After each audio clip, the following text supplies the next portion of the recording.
So what's good in the hood sa inyo mga karatrat?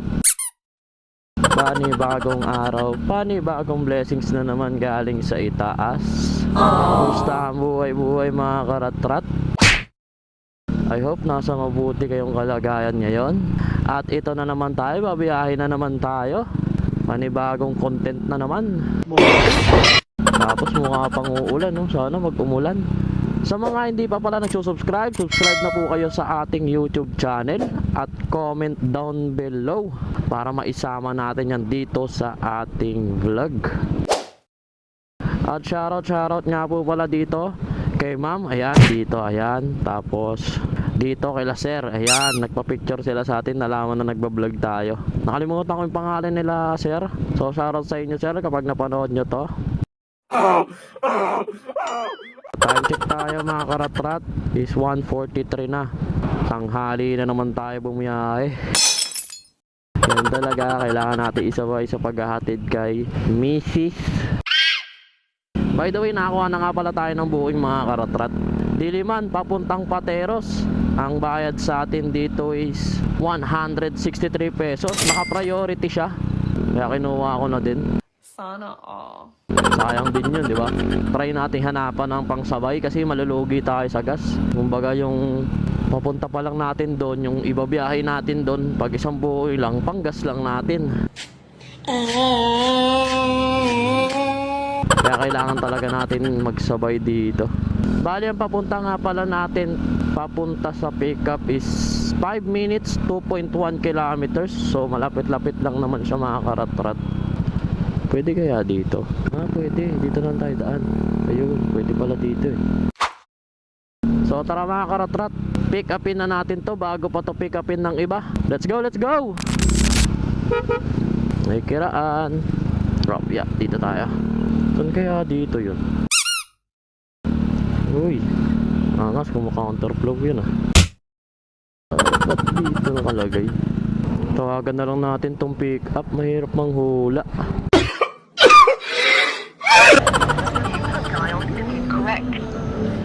Ayun lang, the number you have dialed.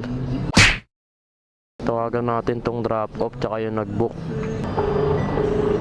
Hello po. Hello. Hello sir, lala mo po kasi to sir. Tinatawagan ko po yung sa pick up, hindi po sumasagot. Ay, kukunan, wait, nagsidat to, sir, ha? Opo, wrong number po kasi yung nakalagay sir, di matawagan. Oh, sige, chico. Sige po sir. Thank you po, salamat. Ito, may binigay na number si sir sa atin. Ba't nakalagay BIR main office, Agham Road? Eh dito nakapin. Tanong nga natin dito kay ma'am. Ma'am, pwede magtanong, saan po yung BIR main office? Doon po sa kabila ma'am. Diretso lang po ako dyan. Sa kabila ka? Diretso ka lang konting magla, makikita ng BIR. Okay. Sige po. Thank you po, salamat. Doon daw yung BIR main office. A few moments later. Bakit doon nakapin? Wrong pin na naman. Wait. Sir Chief, dito po ba yung BIR main office? Okay. Ilang minuto po ito? Exit na lang po pakibigyan. Wala nang pong bayad? Tama po. Okay. Thank you po. Ito ata eh. Tagal lang natin to. Number you have dialed is incorrect. The number you have dialed is incorrect. Incorrect na naman. Ay nako, hirap ng ganito. Tawagan natin tong drop off.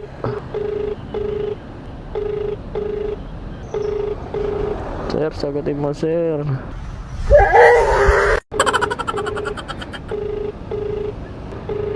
The number you have dialed is now unattended. Ay nako. Try your call later. Ay, bakit ganito? Mga customer nilalamove ngayon. Dito tayo tumatagal sa mga ganito eh. Yung wrong pin na, tapos hindi naman ganun kalayo na pero mali pa rin yung pin eh. Tapos di matawagan yung pickup, incorrect number. Tapos di rin matawagan yung nag-book.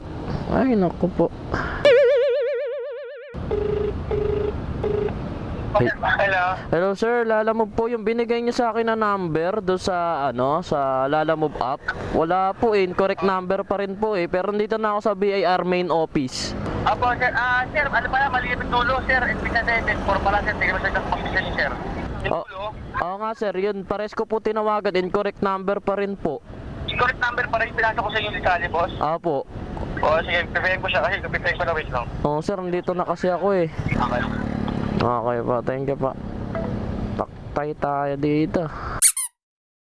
Bakit ganto?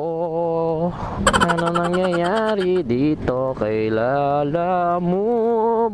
Lalamog abugbog. Gago! Wapakanta na lang tayo Kikat natin yung customers yan. Pinakita sa atin yung Sabi ko, tinawagan ko na po yung number. Pero, incorrect pa rin po. Nakapaw. Lalamove. A few moments later. Ito tama na yung binigay na number kaso di pa rin sumasagot. Nag-ring lang. Oh, kinall in pa. Ay naku naman, ba't yan to? Pahirap kayo sa mga rider. Ba't kayo ganyan? One eternity later. Tatawagan natin ulit. Hello po. Hello sir, Lalamove po. Saan ka ba? Dito po sa may mga anuan po ng mga rider sir, dito po sa tapat po ng armor truck po. Hindi, dito babaan sa sa DPC building. Sa main ka ba? Opo, main. Sabi? Opo, main po. Wala dyan, sabi ko DPC building mo. Wala po siya nilagay sir, BIR lang po ang ina niya mali pa nga po yung pin Tama nga yung BIR, dito nga BIR, ikot ka lang. Sige po, ikot na lang po ulit ako. Ay nako, mahirap ng ganito. Akala ko, good shit na yan nakuha natin na booking. Boss, pwede magtanong, saan po yung basketball court? Dito kanan po. Hindi, kanan lang po ako dyan. Okay, thank you po, salamat pa. Sir Jun po. Ayun. Ikaw mo sa akin ng Tagalog. Yan, thank you. Okay. Okay po. Hirap naman. Grabe. Sasabayan ko to.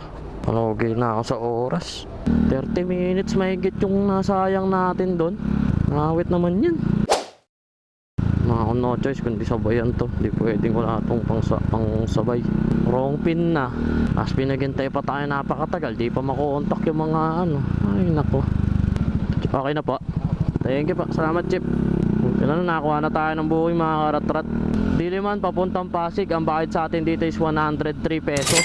Ganap talaga ako ng pangsabay ko. Habang dahil pahirapan mga karatrat. Grabe sobrang tagal. Nakakaumay na nakakabuisit yung ganun Ayan natin. Basta pick upin na natin to mga karatrat. Bali ang travel time nga pala natin papunta sa pick up is 4 minutes 1 kilometer lang. Napakalapit niya lang mga karatrat. O siya, pick upin na natin to mga karatrat. Bago pa itong pick upin ng iba. Let's go, let's go. Dito ata tayo. Dito na tayo mag-park. Hello po ma'am. May Miss Justin po dito. Miss Justin.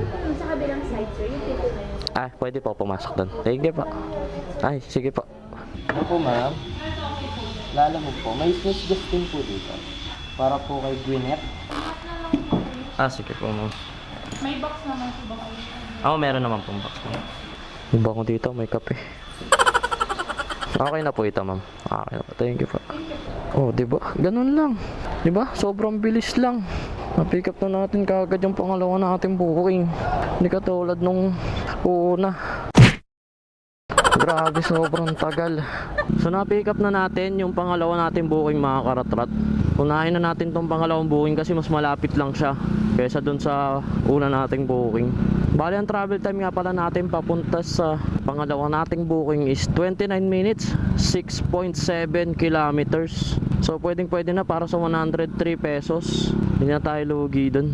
Pagpasensya na ako mga karatrat kung medyo high blood talaga ako doon kanina. Grabe ka high blood naman kasi talaga yung ganun. Sobrang tagal. Kahit sino naman siguro high blood din pagka ganun Ang laking na noon. Parang ang laking nawala sa atin noon kasi 30 minutes. So 30 minutes na yun, di ba? Pwede na tayo nakapag-deliver na or nakakuha na tayo ng panibagong booking. Di ko alam kung nagigets nyo ako pero sa mga rider, gets nila ako. Alam nila yun. Kasi sobrang importante ng ano eh, ng oras pagdating sa pagde-deliver. Mahirap kasi maghintay ng sobrang tagal tas wala namang bayad, di ba? Kasi pag naghintay ka ng ganong katagal mga karatrat, may plus 70 na yun, yung 30 minutes na yun. Plus 70 o plus 60? Alam ko plus 60, mga ganon. Kasi may bayad yun mga karatrat sa pag-iintay eh. Kaya kung mapanood man to ni sir, pasensya na sir kung na-high blood ako. High blood din talaga ako eh, lalo na sa mga ganong bagay. Sorry po. May high blood ako. Pero ayun na nga, at least na-pick up na natin yung parehas na booking at i-deliver na rin natin tong pangalawa nating booking. Let's go, let's go. So nandito na tayo mga karatrat. Hanapin lang natin yung building nila ma'am, the Orient Square. Ito ata. Oo nga, ito, ayun o, the Orient Square. Dito. Grabe yung traffic na yun. Basta gumanin ka kanina, power off. Ang lala. Tawagan na muna natin to. Sana sumagot ka agad. Hello po. Hello ma'am, nandito na po ako sa tapat po ng East West. Sige po, pababa na po. Sige po ma'am, thank you na lang po kayo. Thank you po, salamat. Oh, di ba? Ganun lang kabilis. Ang sarap, ano yun, deliveran kapag sinasagot ka agad eh. Kapag active yung number ng customer tapos tama lagi yung pin, di ba? Hindi ka high blood din eh. Yung kanina, high blood ako eh. Tumaas yung BP ko kanina eh, naging 200 eh. Antayin na lang natin dito. A few moments later. Apa. Eto sir, 103 lang po. 103. Ay, okay na po ito. Thank you po, salamat. Binigyan tayo ng tip mga karatrat na 7 pesos. O, diba? Ang bilis lang. Hindi katulad nung kanina. High blood talaga ako doon. Sa deliver na natin yung pangalawa nating booking. Tapos deliver na rin natin tong una nating booking na naka-priority. Uy, mas dun ah. Yan. Ito na naman tayo. Kaya tayo binibigyan ng customer na makukulit eh. San tayo nakatingin eh. Yun po. Ay naku. Itigil mo na yan, Ralde. So bali ang travel time nga pala natin papunta sa drop off na una nating booking is 20 minutes, 5.5 kilometers. So pwedeng pwede na mga karatrat. Hindi na tayo lugi dun. Nalugi lang tayo sa oras kanina. Ay nakapaw. At least malapit-lapit na lang naman. So tara mga karatrat, puro na naman tayo kwento. Wala namang kwenta. I-deliver na natin to. Bago pa to i-deliver ng iba. Let's go, let's go! So yun na nga mga karatrat, na-deliver na natin yung una nating booking. Biglang nalobat kasi yung GoPro natin, hindi na natin na-videoan. And mabait naman si sir, binigyan pa nga tayo ng 200 eh, di ba 163 lang yung booking. Binigyan niya tayo ng 200 para doon sa paghihintay natin ng matagal doon sa pick up. At yun, nagsorry naman ako kay sir kasi na-blood ako kanina, di ba? Sinabi ko kay sir na naghintay tayo ng matagal. Ayun na nga, medyo hina-blood tayo ng konti. So siguro hanggang dito na lang tong vlog na to mga karatrat. Maraming salamat sa panonood. At road to 200 subscriber na tayo mga karatrat. Grabe. Dati 100 lang, ngayon 200 na.